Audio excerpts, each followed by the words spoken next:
Hello, everyone, and welcome to Shannon Q. Let me know in the live chat if you can hear us. Hopefully, I'm not echoey. I think I fixed my sound issues from the last stream, but who knows? We'll see what happens. With me and technology, anything could happen. So, today we are going to have a conversation about propaganda.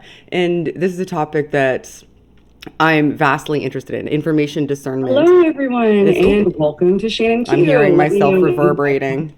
There we go. I think Nope, it's me. Oh, is that on your end? Yeah. That's okay. All right. So this is a conversation that I've been really looking forward to having with Amanda, who is here. It's something that is near and dear to my heart. Information discernment is something that I find incredibly valuable and needs to be talked about more.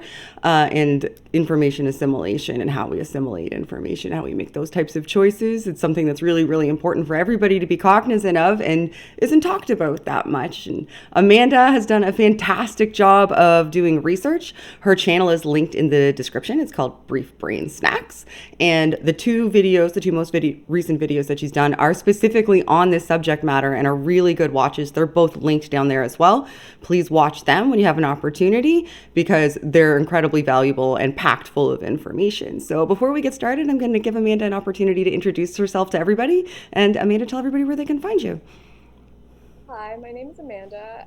I am, like she said, I have a YouTube channel, Brief Brain Snacks, where I usually focus on the brain behavior, but I kind of started rolling into more societal aspects as well. So I just love talking about society and the things that just generally affect us as human beings.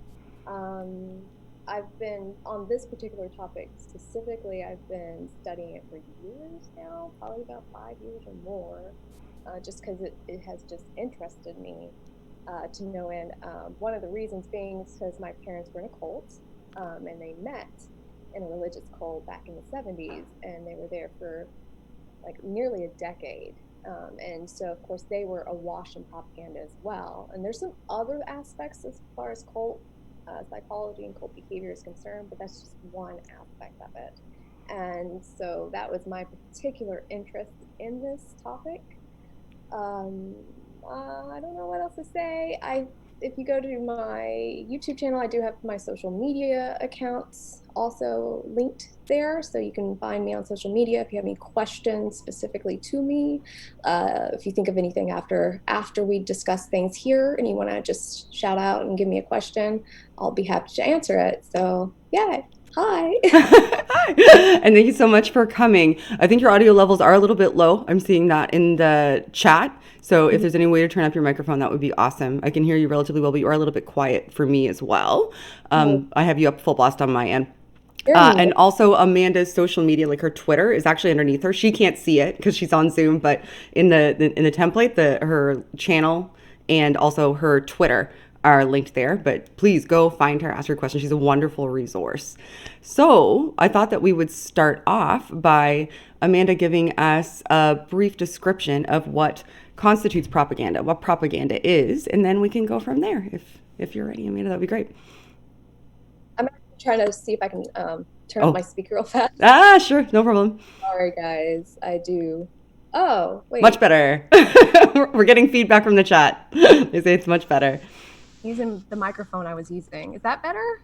Yeah, I can hear you better. Seems good. Okay, good. All right. So what constitutes propaganda? Propaganda is basically the manipulation of symbols, specifically anything that's kind of immensely tied with cultural symbols, for the purposes of directing public opinion.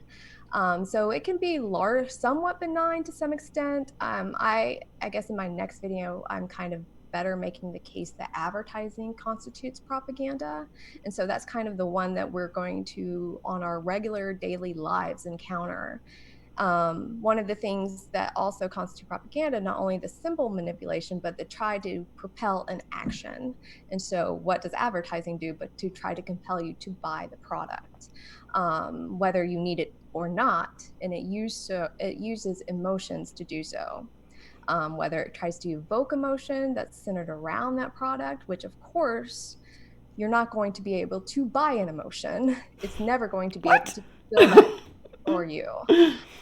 And so I hate advertising. I may be a little biased there, but I do, and just because I think we all kind of at this point see through it and probably actively pay whatever platform we use to not see them and not expose ourselves to that.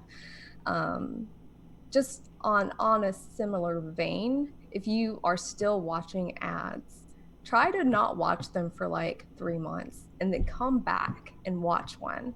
It will blow your mind. It is the trippiest thing in the world because it's like this doesn't make any sense anymore. It's fascinating. So you think for to a certain degree to follow that line of thought that we're essentially kind of conditioned to see the way this information is presented as normal and not realize that it's an attempt at a mental or emotional manipulation to compel us towards something. Oh yeah, absolutely. I mean, these advertisers, for instance, even our governments or other governments pay psychologists and neuroscientists to basically harness human psychology to propel them to kind of act, whether it's to buy the product or support your government. It's fascinating, and it's fascinating that we don't often have the tools to combat this, unfortunately, because it's really hard, especially when, as you mentioned, Shannon, we are so conditioned to kind of accept it in our everyday lives. But this is not normal. It is not normal as and in the vast time of our evolutionary history to be exposed like this. This is definitely a very modern phenomenon. Yeah, and especially where you came from a cult background and you have that overlapping. Would you say that you see overlap in aspects of attempts for behavioral control with these sorts of manipulation tactics that are utilized by media and social media and people on social media and people on platforms like this when it comes to influencing people? Do you see any overlap there, or do you think that maybe there's similar principles, or am I way off? Think that where the overlap lies is kind of that initiation stage. So it trying to get you interested in it in the first place. Okay. Now, cults tend to apply different additional behavioral techniques. Some of that does involve abusive behavior and kind of the need to feel fulfilled, to not be ostracized from the group and all those things. But I think propaganda is that first stepping stone into the world of the cult. And this is kind of, politically speaking, this is obviously something that happens too. We're exposed to political adverts or political messaging, and then we can kind of find ourselves wrapped up into a movement after that may be pretty toxic for us. Yeah. Because these things aren't good. Yeah, no, I agree. That's why I'm really glad you're here. So how can people become more cognizant of their exposure level, the things that maybe they're introduced to that are attempts to compel them or elicit a certain emotion that leads them towards a certain behavioral outcome? Is there any advice you could give people? And I'm sure it's a big topic and there's lots of advice to give, but is there any advice you can give people of things to be cognizant of or look out for or be introspectively aware of when they're viewing anything, really, any sort of media or any sort of interaction? So I took so in my next video that's going to come out next week, I actually do specifically address this question. And I took a kind of a dual approach here. So one of which is totally at an individual level. So it's, making sure that you're able to identify areas of gray. Something to note is that not everything's 100% good. It's not 100% evil either. And you'll see this, I think there was, there's some supporting, I read some literature recently about the war in Iraq and the lead up to that and how the media kind of helped propel a narrative of like, oh, Saddam Hussein is evil, basically, and you hear the axis of evil and all of those things. Well, that's just not a reliable way at looking at a very, very complex situation at all. And so I think there were some people sounding the alarms during that time, but of course not everybody caught it. And we are right to be angry about that, of course. So basically make sure you do identify areas of gray, see what type of emotion is being elicited from you, or what they're trying to get you to feel from it. because media should elicit emotion. Artwork does, right? And artwork's not necessarily propaganda. You should feel something, but you want to basically be careful, specifically if it's fear-based, if it's trying to get you to be afraid of something. That's probably not healthy, and you probably don't have to be afraid of it. So just something to keep in mind. My second thing that I did want to note is that because of the fact that we are in a society where this is such a big thing, it is everywhere, we have to start figuring out why propaganda is being used in the first place. So speaking of this person, he's a philosopher who looked at propaganda for a bit. John Stanley, I don't know if you're familiar with him. Oh, no, I'm not, but that looks like an interesting book. And this is how propaganda works. And he specifically notes that when propaganda thrives in situations where there's inequalities, massive amounts of inequalities. And so it is most effective there, and it's designed to maintain those inequalities alive and keep them kind of propelling through society, and as if that's an acceptable thing to have happen, right? And so one of the things that he does mention is that we need to start looking at the overall structure that allows this to take place in the first place. So if you have a societal structure that relies on inequalities, you may want to consider doing some group action to try to figure out how we can eliminate those as best as possible. Oh, wow. Okay. Interesting. So how does a person, because like you mentioned, like when you look at artwork that elicits an emotion, and just about anything that you're going to expose, like nothing is devoid of an emotional reaction, right? So when you see something, and this is one of my big things. I find that because we're so inundated with information now, like we have access to so much affirming information for our ideas that we can feel incredibly empowered that we're right about something that's drastically wrong, even because we can find lots of things with the artifice of, validity that are at our fingertips, that are affirmed by groups of other people that kind of solidify us in our mindset that, oh, okay, I'm right. These people think I'm right. These other people I don't know put this stuff on the internet that says I'm right. And it looks like it's right because it references a study or whatever. When really it's couched in this overall narrative that's being pushed because somebody has an agenda. Usually falls down to a business. Usually falls down to somebody that makes money off of that agenda. Generally, if you follow the rabbit hole far enough. But some of the information is really good, and not everybody has an education that allows them to, really discern good research methodologies and look at analytical statistics, and nor should they necessarily be expected to, though. I mean, I could make an argument that it should be in public education systems, but that's an argument for another day.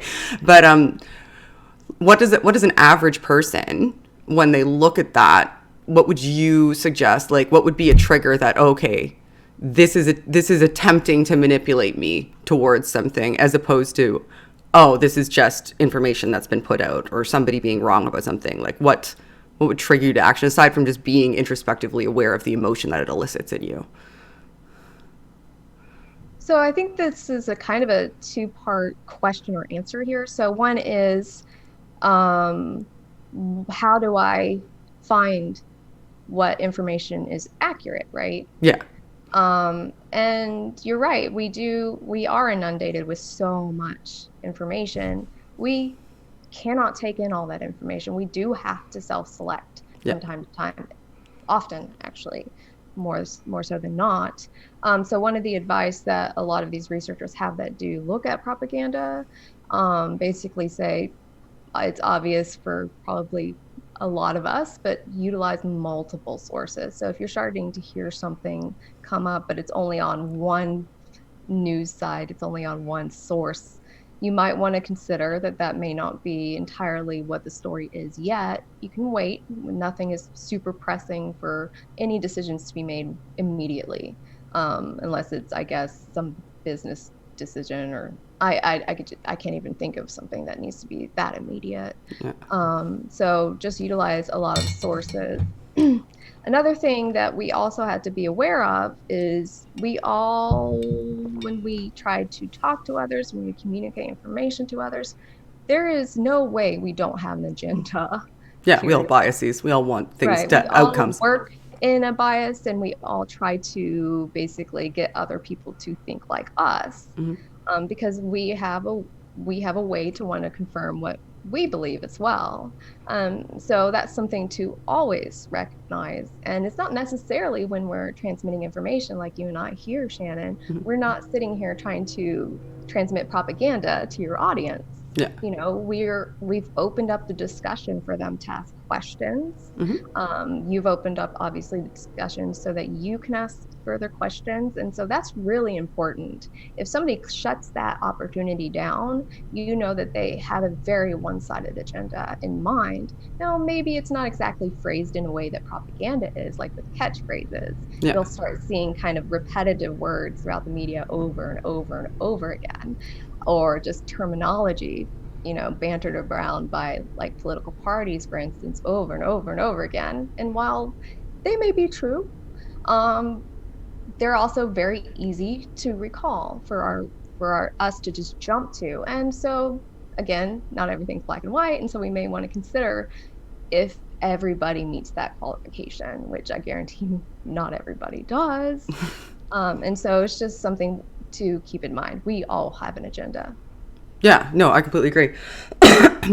One of the things that I find valuable for myself when I'm kind of sifting through the mountain of, you know, facts that are presented before me, like that's really great advice to look at alternate sources that maybe would even counter or have a different perspective to your source. Because usually you can find, you know, the kernels of truth between the two tend to kind of coalesce once you pull them out of the narrative that's being constructed around them by the particular pundit who's presenting them from their perspective. You can usually kind of combine them into some facts and maybe find their sources and build backwards. That's something that I think is valuable. But you mentioned something that I think is super important. Like when somebody tells you that it's disloyal to question me, you're like, you're given the perception that seeking counter information is something that makes you like a traitor to a group that you belong to. If being affiliated with your tribe is tied into believing a certain set of facts, or if you're led by the information that's presented to you, like through media, for example, to say, you know, you're either like you want to be one of these people, like these are the good people, like these are the people you don't want to be like, the people that don't have the things that we have, the people that don't like the things that we like, the people that aren't good and have the great perspective like we have. That's something that it's always not sat well with me, because you can't boil people down to, you like this one thing that I like and thus everything else about you coordinates with me, or you can go over there, but those emotions are attempted to be elicited. Do you think that in all instances where that happens, people are aware? Like, is there sort of like covert propaganda that's more subtle, or is it always kind of like in your face and attached to like a slogan, or they present something? In your video you've said, you know, the poo being polished was my favorite part of that video with the beautiful next to, like, they I was like, oh, I get that reference. Where like they attach it to like an ugly image to like to beautiful words. Is there more covert types of propaganda that maybe kind of pick away at you over time, like through a narrative, or is it usually like kind of in your face and you can point to it? Well, of course, not all propaganda is right in your face. Yeah. That was that reference about the poop and the polishing. I loved it. It's a specific propaganda technique, glittering generality, which is basically trying to make something that is not that appealing seem good or nice or beautiful, and something like that, using a very positive word. a virtue word, positive virtue word, associating with something that like poop. Like, there's nothing, I don't want it. Like, I guess if you fertilize things, you might want it, but yeah, you might want to basically avoid poop if that's possible. But if somebody's trying to sell you poop, yeah, you might want to think twice. And you're not a gardener, think twice about it. But yeah, I think what you're getting into kind of now is kind of the layers deep, right? Yeah. So something that would be a layer deep example of like, I guess, more covert propaganda would be dog whistles. Where it's basically where it's a certain group of people utilizing something that it seems very benign to us, to you or me, but they all know what it means. They all know what it stands for. This can be in, like, for instance, in the form of symbol, when the white power, this thing, the okay thing. So that, to me, that was quite benign. It meant just okay. Like, I didn't know until like I start seeing all these like white supremacists doing that. I'm like, what the fuck are they doing? Excuse me, I'm sorry. I don't know, you can swear here. That's fucking fine. I apologize. I just You're good. Throw it out there. I should have asked before. You're okay. You're okay. But yeah, that would be a form of propaganda. It's a dog whistle. It's basically them going like, yeah, we're part of the club. You know, you get this. And it's unfortunately a dog whistle built on hate, centered around hate of another group of people. So that's a layer deep issue, because we wouldn't recognize it. And it's something that over time people start recognizing, that either kind of do watch groups of those watch groups of those groups, or they are in the groups themselves. So that's something to keep in mind. And this, of course, gets into the like, I'm going to do a video on cults in like a few weeks, by the way. Okay. But this kind of gets into that cult aspect too, where if they're starting to say, if you do not behave a certain way, if you don't act a certain way, if you don't follow our teaching instructions, if you don't follow our learned program, if you don't accept that, then we don't want you here. You're going to get ostracized from the group. And social isolation is a very devastating thing to have applied to any human being, whether intentional or not, especially when you think you found, comrades to some extent, and your cohort of friends, and they just all turn their backs on you. That's a very emotionally traumatizing event for a lot of people to undergo, and it's a good abusive tactic as well. And then we're going to start getting into like kind of that abuse behavior once you kind of get into that room, after you've crossed the doorway, thanks to the help of propaganda. But yeah, there are definitely covert things of propaganda we will not understand, because it is not meant for us to understand. But again, if you're starting to punish people because they're starting to kind of turn their backs on that, maybe that's not a group for you.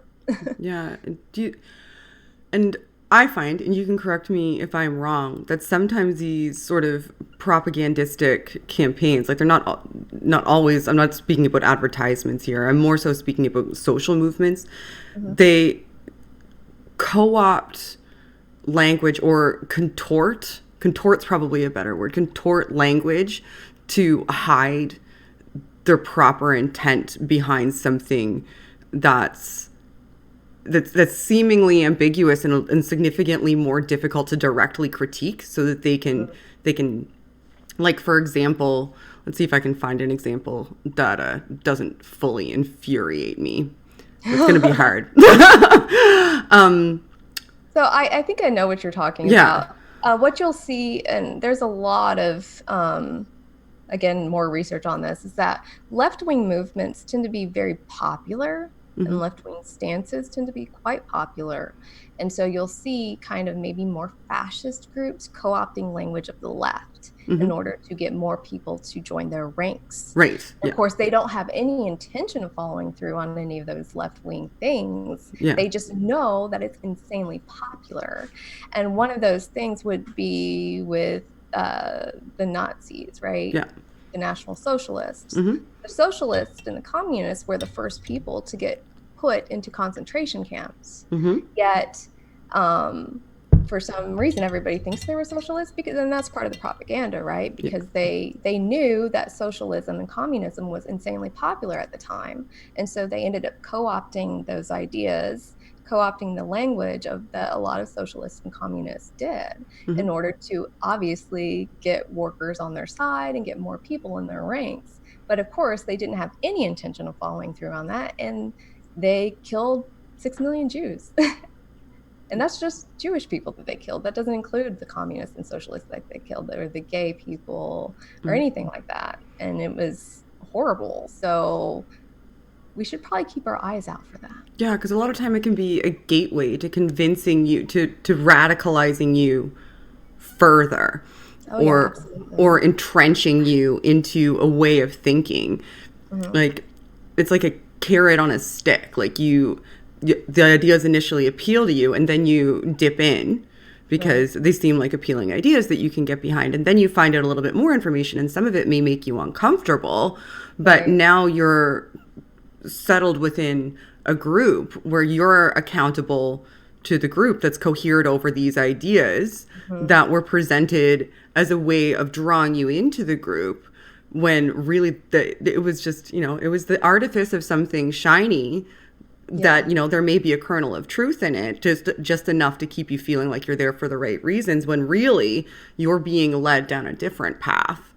And this is part of the thing that John Stanley mentions as to why this is important, about really looking at your overall structure that you're dealing in, because people get certain groups look quite appealing to people when they are not feeling like they're equal in society, when they do feel as if like the man has just stepped on their face their entire lives, and they need a change. And this is the danger of that, because they use that need and that vulnerability people have in order to basically get them into these really, really, really toxic places that are very hard to get out of. Yeah, and a lot of people don't think to themselves that, oh, that won't happen to me. I have good intentions, right? And so they don't realize, because they're continuing to give themselves small justifications as they go for why they're behaving in the manner that they do, and consistently reinforced by the people around them that they are, thinking the right things and doing the right things for the right reasons, until eventually, like, the version of you before you went into this movement and the version of you that's entrenched in the movement wouldn't even recognize each other, even though you still think you have the same ultimate goals. That's one of the reasons that I think information discernment, like, really, and I tell my audience myself, like, don't even believe me.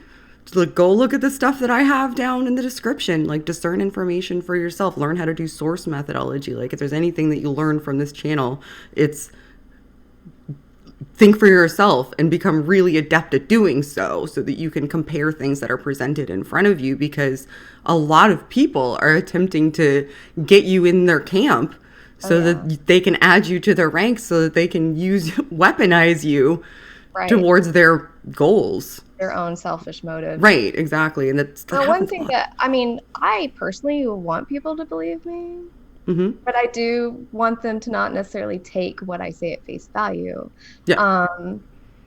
Also, something that I also recognize, that not everybody has the time to do this research and to look to see if it's fact or fiction, or what the spin is, what the bias is. That's hard. It's hard stuff to do, and it's time consuming. And so if you work 3 jobs, 80 hours a week, I don't know when you're going to do this. And so I feel like that's a good opportunity to have these people that are just stretched thin believe anything at face value. They're the most vulnerable here, because they just don't have the time to look at all of these sources. And that's kind of the unfortunate reality that we're dealing with.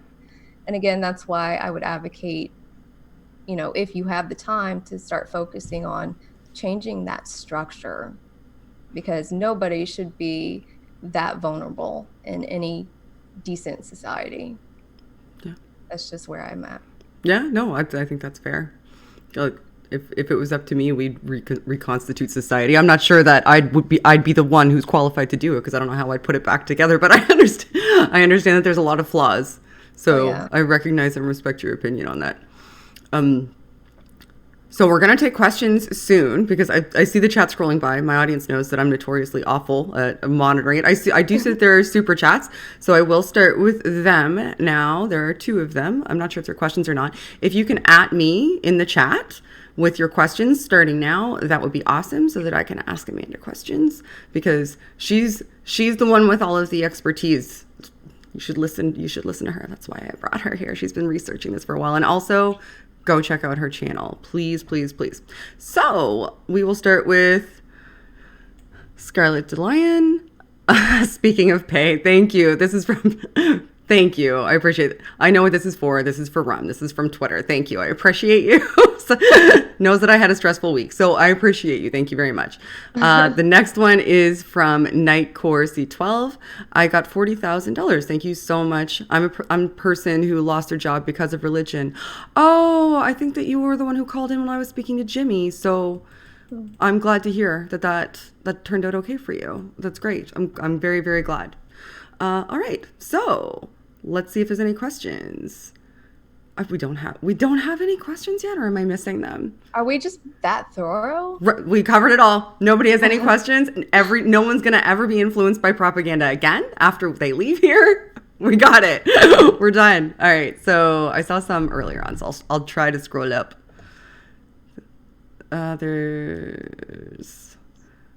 Okay, here we go. What, in both of your opinions, is the most harmful type of propaganda? And that's from Yolana Snun.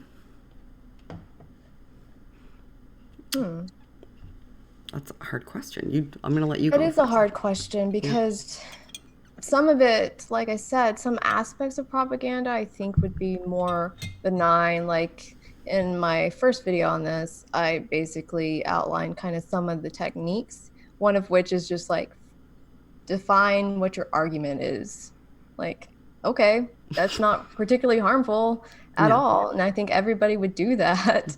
It seems like just generally good practice if you're engaging. Right, if you're going to do anything like that, you kind of should identify what your argument's going to be, what even topic you're going to go after. That might be a good place to start. But what is the most harmful? I'm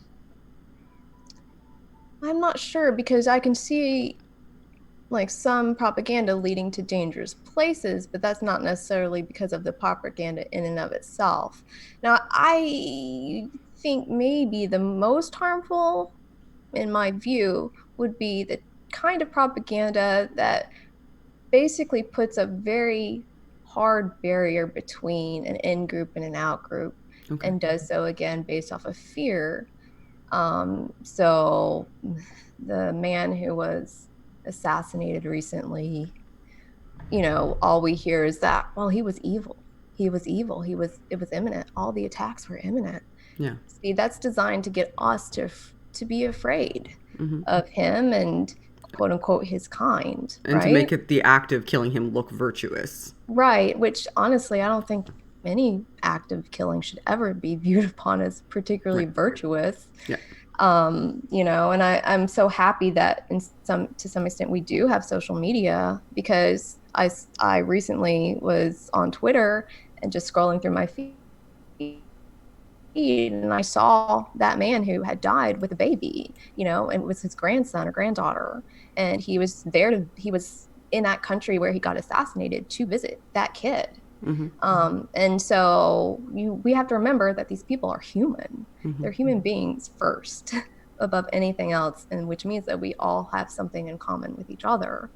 I know that that's kind of like the hippy dippy way of thinking about it, but it is true. And I think it's quite dangerous to start using such stark terms like evil to talk about anybody, let alone, a whole people group. When we get to a whole people group at that point, we're getting into that very dangerous territory, because people do act based off of fear more than anything else. If you want people to act, just get them afraid of somebody or something. They'll either run, fight or flee, or wait, run and flee is the same time. Freeze. Yeah. There it is. We're rife with questions now. We're littered with questions. I would agree with you there, because I think that anything that leads to the allowance for dehumanization is inherently dangerous. I mean, you can potentially go through the justifications of why an act should be committed as like a worst case scenario, but if you're doing something reprehensible like that, like something dangerous, something like gut wrenching like that, you shouldn't be able to come to a place where you've given yourself the mental justification that this person's no longer person. Right. Like, that should still be something that's recognized. And once you get to the point that you're no longer recognizing people as people for any reason, that's dangerous territory. Absolutely. Dangerous. And it's unfortunately a lot easier to do than I think a lot of people even realize how easy it is to start dehumanizing anybody just based off of identifying an enemy group. Yeah. You know, does everybody who meet those type of characteristics fall under that enemy group? You know, I would say no. So that's something to take into account. Yeah, but that's a way that people utilize things like propaganda to influence you into not seeing people as people anymore, so that what they do to those people can be not only justified, but in some instances cheered for, as though it's the virtuous thing. And that, like, anyway, we have 400 other questions. Went from no questions. Thank you, Critical Cripple, who's been aggregating questions from above for me. I very much appreciate it. It makes it significantly easier. Let's see. Brandon Schultz question. Are some personality types more prone to falling for propaganda than others? I don't know a lot about personality psychology, so I don't know if I can answer that well. Well, I don't think that, well, that's not true. I did read a few articles that were looking at personality, specifically personality types. And I mentioned it wasn't based off of propaganda, because if you watch my series on this, you'll see that there's a huge gap in the literature for a reason, at least in the United States there is. And so all the people, the social scientists, like social psychologists and sociologists that do specific things to personality and figure out how that relates to society and motivations and all those things, they stopped researching this topic. And unfortunately, they really haven't picked it back up since the 1950s. It is in communication studies and communication research, but they haven't really been interested in looking at personality and personality measures to see if there's some sort of vulnerability people have, a personality trait specifically for propaganda. But what social psychologists have continued to do is look at persuasion in a broad sense, because propaganda is just one persuasion technique in the whole tools of techniques we have available. It's the one that short circuits our thinking the easiest. So as far as that's concerned, what they have found is that people who, I guess, are low self-esteem or have low self-esteem may be more vulnerable to being persuaded. Again, that's not propaganda per se, but it's just persuasion. Because they may be looking for a group potentially to belong to and be like, do you think that would be it? Or do you think that they're just susceptible because they're already in kind of like a weakened mental state because of the stress of, poor personally? The people that did the research here didn't really hypothesize why that would be the case.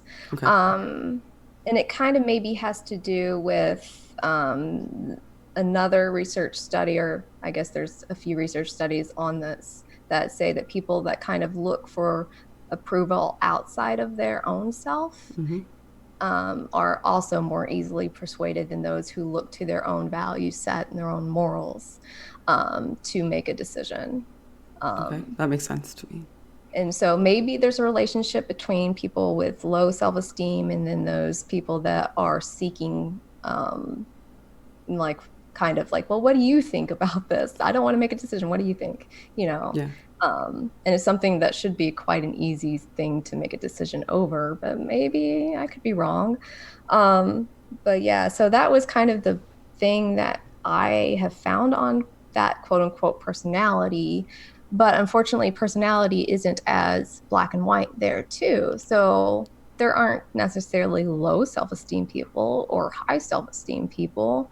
We can be in different situations at different time around different people that can cause us to feel low self-esteem or feel as if we have high self-esteem Right. and very confident. It varies.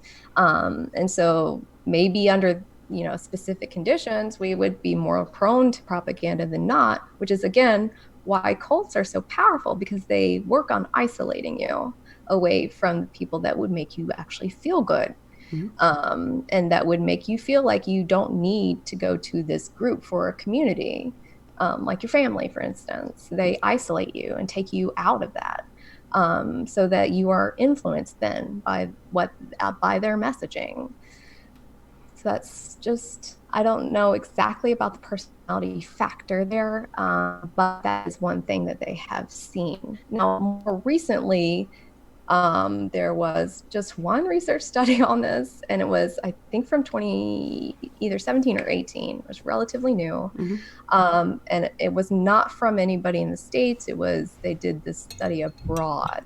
And what they found was that people that were, I guess, more towards the authoritarian perspective or dimension, there were more prone to propaganda specifically. And it's probably because there might be some of those behaviors that overlap in authoritarianism as far as personality factors are concerned. So authoritarians, they kind of do this coalesce behind a central figurehead.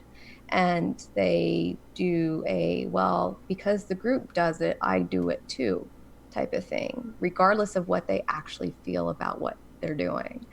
Which again, that's that looking for outside of yourself to determine what you should do, determine what decision you should make about that thing. So there's probably something there to that, but I thought that was fascinating. But this was particularly potent when they were under, how did they phrase it? It's in my video. Basically, when they were under psychological stress of some sort, that they were more prone, and they were high in authoritarianism. They were definitely way more prone to propaganda, being influenced by it. And so psychological distress, I don't know if I used distress in this video. I don't remember what terminology they used, but it's basically where uncertainty, psychological uncertainty. So there can be societal factors to why you could be uncertain, like say it's a recession, right? Now you don't know how you're going to feed yourself or your family. Well, that's going to cause a lot of uncertainty, and you happen to be you happen to be on that high authoritarianism factor, you may be quite prone to propaganda. I don't have a solution to this, unfortunately. And helping people become more aware of it is a good starting point, though. So what you're doing already is probably pretty good. People are at least more cognizant about it the more people like you with expertise discuss it and bring it to their awareness. So and hopefully, if you have any family members that are pretty isolated, that are kind of showing signs of authoritarianism, which is kind of, again, that, falling behind a central figurehead, coalescing to what the group demands over, what your personal preference is, and actually conservatism. If you see that that's happening, give those people a call and, just remind them that you're there, regardless of like how annoyed you may be by them or something like that. They're not in a good place if they're kind of showing those signs to begin with. And I think it has to be, if you have a family member, definitely just reach out to them. Good advice. Okay. No, there's still so many more questions. I don't think we'll be able to get through all of them. So thank you, everybody. From Andrew, one of my mods. Hi, Andrew. How are you doing? I like Andrew. Questions from myself. What is the chart behind Amanda about? Is it a graph? Oh. Just looking at the chart behind. It's the periodic table of elements. There we go. So It's hiding my TV. Oh, that's actually a clever way to hide your TV. I like that, actually. All right. Nightcore C12. Thank you, Critical Cripple, for sharing this for me. Go mods, go. My mods are the best because I'm the worst at monitoring the chat. They're awesome. How can propaganda be used in a productive way? That's an interesting question because I see nuance there. Like, that would make me nervous because when does productive become, oh, okay, I figured out how to utilize this to influence people. Like, who gets to decide what's productive? Oh, I don't know. What's your perspective? I used to think that there could be good propaganda and bad propaganda. For instance, propaganda that gets people to vote, right, okay, to participate in society. I viewed it as good propaganda.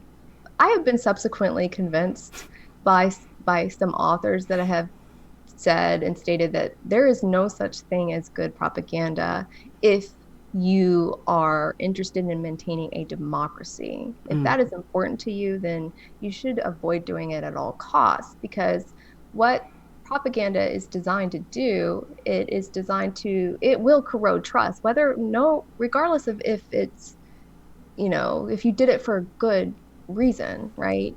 People are not going to trust you or not going to trust those systems, not systems, but the people that are dispelling information, no matter how, righteous their motives are. And that's still a problem if you want to maintain a healthy democracy. I'm not saying that we have a healthy democracy, but if we did and we wanted to maintain it, don't utilize propaganda. That's just my personal opinion. The author that I mentioned earlier is of that same opinion as well. And he actually outlines when, the last guy that was the federal finance chair. I'm way too Canadian to know the answer to that. I'm sorry. In the United States. Well, I don't know the answer to that either. So, and I actually am in the U.S. And, but anyways, they were talking about the fiscal cliff. And basically, if you increase the deficit, we're going to fall off the fiscal cliff, and then bad things are going to happen. Well, that was what people thought. If you think of a cliff, what you think you're going to get harmed if you happen to fall off of it, right? Mm-hmm. That's a reasonable thing to think. Well, but that's not true. The fiscal cliff is actually a positive thing to go over. But had we gone over it, it could have caused some devastating effects, even if it would have been beneficial to do in the short term. In the long term, it may not have been a good idea, but they utilized propaganda to make sure that people absolutely did not want to go over that fiscal cliff. Mm-hmm. But how does that make you feel as somebody who is a voter? And now you're just like, well, they lied to me when it's a good thing. They lied to me when it's a bad thing. What the hell can I believe anymore? Yeah, that's priming language too. Right, and that's quite dangerous. Yeah. And if in a society where it's supposed to be democratic in nature, that relies on an informed populace to make decisions. Yeah, like when I first started studying perception, one of the studies that hit me the most, and I'm sure most people in undergraduate degrees have encountered this, I can't remember what it's called, but it was about priming language. So they showed a video of a car accident, just like a mild fender bender car accident, to like 2 or 3 groups of people, I can't remember how many. And in one group, they used like a Likert type scale to get the participants to measure the severity of the accident. In one group, the question, and it was really parsimonious, it was very simple. One group had the question, how fast was the car going when it bumped into the car? the second was how fast was the car going when it crashed into the that. car. And yeah, you probably read the same one when you Yeah. and you could like, there was a clear delineation. Like if you, even though everybody watched the same thing happen, just the priming language utilized to have the outcome of like how fast the car was going and how severe the crash was. Like there was a definite skew. Like if you were primed with smash, you would rank the car going like 10 to 20 miles per hour faster than the people who were primed with bump.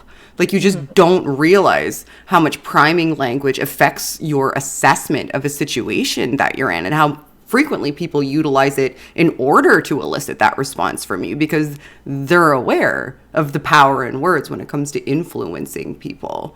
So Yeah. yeah. That's a thing that the media will take advantage of. So the fact is, for instance, the car accident occurred. There's no denying that. That is the fact. But then the media will go, like you mentioned, a car smashed into the billboard, or the car bumped into it. And then now you've got kind of on surrounding that simple fact that did happen. That's true. But now you're thinking different things. You have a different image. It creates different imagery in your head as to what happened. And the media takes advantage of that often, like, especially because we are a very headlines oriented society where we're just like, okay, that's the headline, got it. Yeah. Where we won't read beyond that. And they use that to their advantage and to our disadvantage. Yeah. So that's something you'll definitely want to keep, track of. Yeah, anything that's priming your conclusion, I'm usually suspect of. Like if they had just asked the question, how fast was the car going? That you probably would have got a range of answers, but they would have been similar. But if once somebody is priming you for an outcome in your response set, you should be a little bit concerned. Like if somebody's presenting it like, this is amazing or this is awful, you should really have a look at like what their prior motivations might be absolutely. to get you to think in a certain way, because everybody has prior motivations, and then remove their commentary from the situation and assess the situation and come to your own decisions. It's difficult once you're already primed, though. We have time for probably one more question, and this is really interesting. So I love this conversation, so thank you. In your opinion, this is from Tag 44. In your opinion, how does the person who strives to be reasoned prevent themselves from falling for or even using these techniques when promoting their specific worldview? Well, that's a good question because we probably do fall for it quite often, unfortunately, especially if it just confirms our belief systems. I have a dog. Oh, puppy. Hi, puppy. Her nails are really loud, so I apologize. That's okay. So I don't have a good answer for that because it is no. Because it is so easy to do, and it does kind of get to our emotionality and try to harness that. So I'm guilty of doing that myself. In fact, I for a while was just actively doing it on purpose. For instance, I believe that the United States should employ a universal healthcare system, the universal health insurance system, like Medicare for all. And what I would do is on my social media, I would post, the United States allows 40,000 people every year to die due to lack of healthcare. And this is basically 12 times the number of deaths that occurred during the 9/11 terrorist attacks. And I would associate those two things together when technically they shouldn't ever be associated, just to be real. But it had a powerful message to that, because I would then go on to say, why is it that we changed our entire way of life after this attack, yet we do nothing when 40,000 Americans die every year due to such an injustice? I think that makes a point, and I actually like making that point, but I know I shouldn't do it at the same time. But does that always prevent me from not doing it? No, it doesn't. And so I am actually quite guilty of doing this. And I think there's something, so that's an active process on my behalf. I know what I'm doing. You had just admitted your bias in the open, though. So, yeah. I mean, that's an indication to me that maybe somebody might be more trustworthy, is if they're willing to admit their bias and what they're attempting to do in communication styles, even if it's not always explicitly stated at the time. Well, I don't do that on social media. Nobody knows. Just you guys. Yeah, don't tell anybody. Nobody's watching. No one will see this. I only get a couple thousand views per episode. It's fine. Nobody will ever see this. There is something to say about being an unwitting agent of propaganda transmission, because there are. And if you believe it so much, and it's easy enough to convey to another person, you're just going to spill it out there and just spit it out, because it's something that you hear often, it's something you truly believe in, and it's something you want other people to truly believe in. If you are more interested in like being an upstanding citizen and not doing what I do intentionally, first off, great for you. And second, anything that is a very short explanation that is framed in a way that is, this is all positive, this is all negative, but it's a very like short thing to say. Any like tweet ever. Right. Like all of Twitter. All of Twitter. Like first, like doing the Medicare for all thing. It's just like, just saying that 40,000 Americans die every year due to lack of health care or health insurance, but that's not 100% factual. I know that. And so that's something that you might want to do too, is just investigate that thing that you truly believe in. If you don't want to convey the wrong thing, because yes, while they do die due to lack of health care, it doesn't mean lack of health insurance. Those are not the same thing. Some of it's because their hospitals closed in these rural areas in the country. And so they couldn't get to it in time. Some of it is completely because they weren't insured, and some of it's because they couldn't afford it even though they were insured. So those are all the same numbers that are adding to a phenomenon that I'm not exactly explaining all the way through. I know that those are the other factors, but other people don't know that. And so that's just something that you might want to take into account. Like, what is it that you do believe? What is the thing that people say? What is the thing that you kind of repeat often? And just do some research into that if you want to be 100% accurate with what you're conveying to others. Me, I don't really care. Like,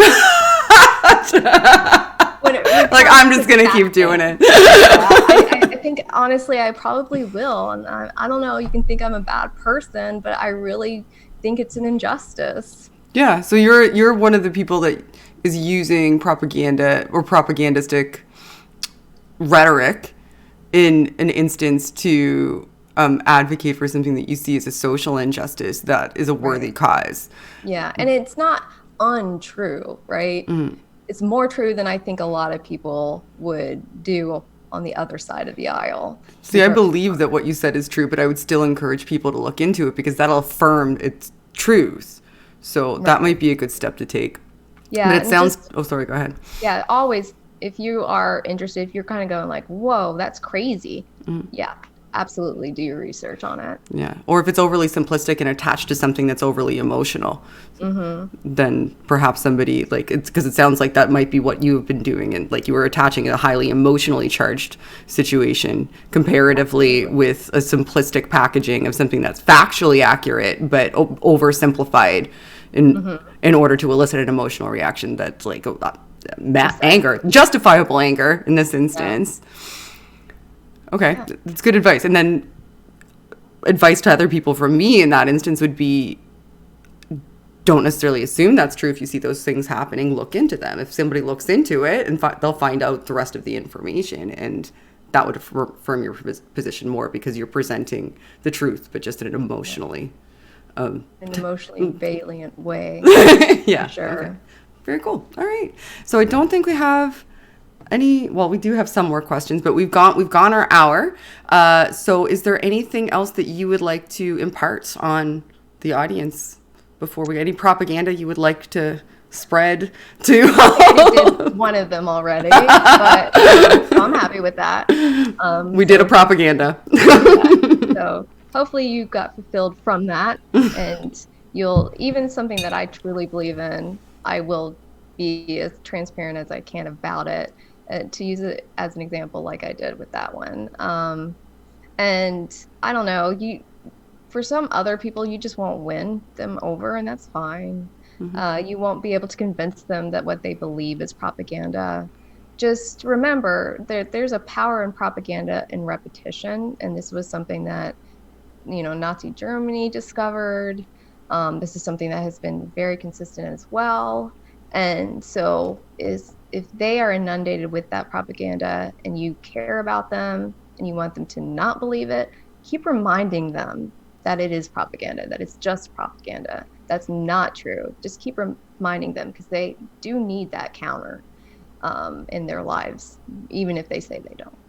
Awesome. And everybody, please go check out Amanda's channel. The links are in the description. Go learn more about propaganda. Don't propagandize people. Don't weaponize what we just said to go out and propagandize people. Think for yourselves, advocate for your own understanding, and help elevate the discourse. Bye, guys.